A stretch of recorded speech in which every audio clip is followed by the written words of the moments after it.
Join us on our journey to Mount Hamilton, California. We are here to explore Lick Observatory, located about an hour from San Jose, Fremont. Enjoy these breathtaking views as we head up the hill and learn how it all began. The journey begins in late 19th century, a time of great scientific ambition and discovery. In 1876, James Lick, a prominent businessman from San Francisco, passed away, leaving behind a vision to create an astronomical observatory that would elevate humanity's understanding of the universe.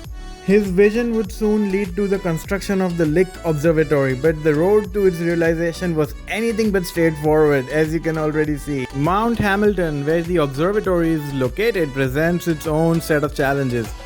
Rising over 4,200 feet, the mountain is characterized by steep inclines and rugged terrain. The path to Mount Hamilton was initially just a rough trail, making access difficult for both construction crews as well as future visitors. The early builders faced harsh weather conditions including fog, rain, and occasional snowfall, which complicated the construction process. It was clear that a well-constructed road was essential for transporting materials, equipment, and people. In late 1880s, the decision was made to construct a proper road. This ambitious project began with crews working tirelessly to carve a path through the rocky landscape. The process was labor-intensive and was filled with challenges as workers navigated through slopes and dealt with unpredictable weather. Finally, in 1887, the road was completed, allowing access for massive telescopes and observatory equipment to go up the hill. The new road transformed the journey to Lick Observatory, opening up the mountain to both scientists and public.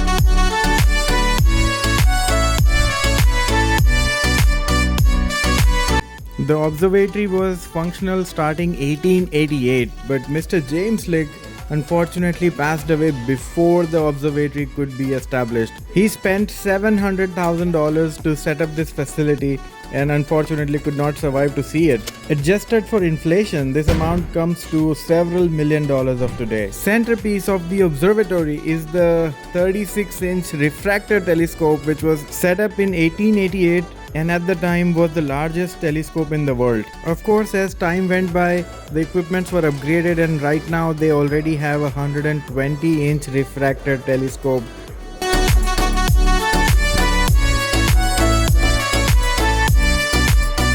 They have an old typewriter, an old pendulum clock. Check it out.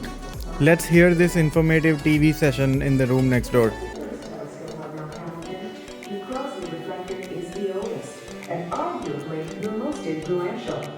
It is distinguished by several pivotal contributions to late 19th and early 20th century astronomy.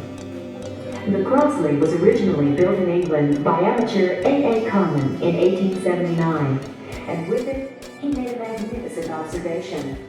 Through photography of the Orion Nebula, he found that stars too faint. In this room are some of the meteorites that have fallen on Earth.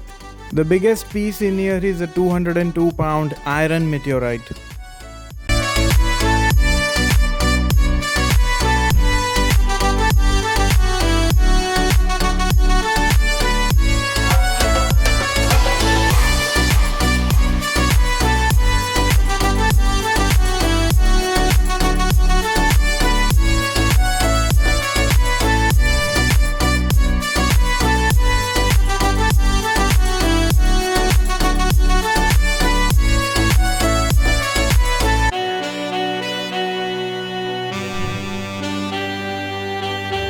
As soon as I saw this telescope, this is the first thing that came to my mind. How could somebody go that high to see from that eyepiece? And here is your answer.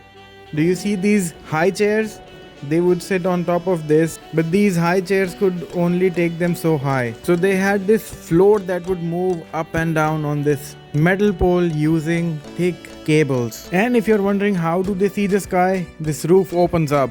And not only does it open, but it can spin a full 360 degrees using these wheels that you see at the top. And if you're wondering how does this telescope move on its axis or up and down, here is a motor that moves it up and down, and there is a lever that you could rotate to adjust parameters on the telescope. Halloween fun fact, Mr. James' body is buried right under this telescope that you're seeing. The views from 4,200 feet above sea level are breathtaking.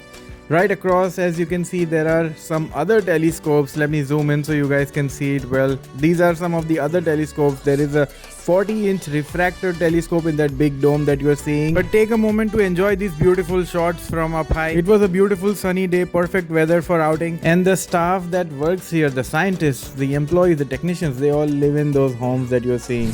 There are signs all around to beware of mountain lions. I was trying to see some, I couldn't see any. But I hope you enjoyed the video and do consider clicking the subscribe button.